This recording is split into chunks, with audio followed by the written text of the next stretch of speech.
nakakaapekto yung pagiging, yung andaming sumakop sa atin noon at naambunan tayo ng dugo ng Kastila, dugo ng Hapon, dugo ng Amerikano and whoever. Ganun po ba? Or dahil or multicultural? Or talagang merong ganung ugali ang Pilipino? Siguro dahil yan sa, the younger generation, they really comprise the bigger percentage of our voting population. Yes. Also of disinformation. Correct. Nagkakaroon ng malaking pagbabago sa larangan ng politika because of this miscommunication, fake news, and fake news, ika nga, na sumikat dahil kay President Trump.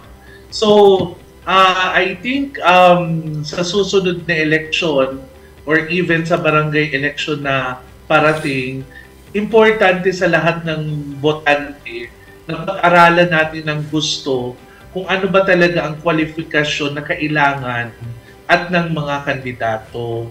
Oo, kasi Pinoy leadership, sometimes nga hindi mo naman kailangan ng qualification.